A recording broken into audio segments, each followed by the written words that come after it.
അൽബേനിയയിൽ 1910 August 26-നായിരുന്നു ആഗ്നസിന്റെ ജനനം. മാതാപിതാക്കളുടെ ഇളയ സന്താനമായി ജനിച്ച അവളുടെ മാമോദിസ ഓഗസ്റ്റ് 27-നായിരുന്നു. ഈ ദിവസമാണ് തന്റെ യഥാർത്ഥ ജന്മദിനമെന്ന് പറയുവാനാണ് അവൾക്ക് കൂടുതൽ ഇഷ്ടം. ചെറുപ്പത്തിലെ തന്നെ അവൾ വായിച്ചിരുന്നത് മിഷണറിമാരുടെ അനുഭവ കഥകളായിരുന്നു. അതിൽ നിന്നും പ്രചോദനം ഉൾക്കൊണ്ട ആഗ്നസ് 18-ാം വയസ്സിൽ മിഷണറിയാകുവാനുള്ള ആഗ്രഹത്താൽ ലോറേത്തോ സന്യാസിനി സഭയിൽ ചേർന്നു. 1931 മെയ് 24-ന് അവൾ തന്റെ പ്രഥമ വ്രതവാഗ്ദാനം നടത്തി. ആ അവസരത്തിലാണ് മിഷൻ മധ്യസ്ഥയായ ലിസ്യുവിലെ വിശുദ്ധ തെരേസായെ തന്റെ സ്വർഗീയ മധ്യസ്ഥയായി സ്വീകരിച്ചുകൊണ്ട് ആഗ്നസ് തെരേസ എന്ന പേര് സ്വീകരിച്ചത്. 1937 മെയ് 24-ന് തെരേസ നിത്യവ്രത വാഗ്ദാനം നടത്തി. തന്റെ ദൈവവിളി തിരിച്ചറിഞ്ഞ സിസ്റ്റർ തെരേസ 1950 ഒക്ടോബർ 7-ന് ഉപവിയുടെ സഹോദരിമാർ എന്ന സന്യാസിനി സമൂഹത്തിന് രൂപം നൽകി. എളിമയുടെയും ദാരിദ്ര്യത്തിന്റെയും പ്രതീകമായി നീലക്കരയുള്ള വെള്ളസാരി ഔദ്യോഗിക വസ്ത്രമായി സ്വീകരിച്ചു.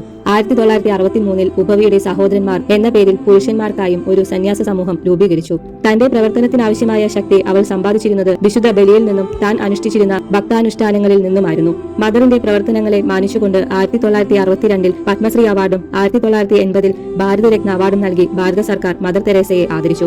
1979-ൽ സമാധാനത്തിനുള്ള നോബൽ സമ്മാനം നൽകി ലോകം മദറിനെ ബഹുമാനിച്ചു. എല്ലാം ദൈവമഹത്വത്തിനായി ചെയ്ത ആ പുണ്യാത്മാവ് 1997 സെപ്റ്റംബർ 5-ാം തീയതി ഇഹലോകവാസം വെടിഞ്ഞു. 2003 ഒക്ടോബർ 10-ാം തീയതി ജോൺ പോൾ രണ്ടാമൻ മാർപ്പാപ്പ അവളെ വാഴ്ത്തപ്പെട്ടവരുടെ ഗണത്തിലേക്ക് ഉയർത്തി. 2016 സെപ്റ്റംബർ 4-ന് ഫ്രാൻസിസ് മാർപ്പാപ്പ റോമിൽ വെച്ച് കൊൽക്കത്തായിലെ മദർ തെരേസയെ വിശുദ്ധയായി പ്രഖ്യാപിച്ചു.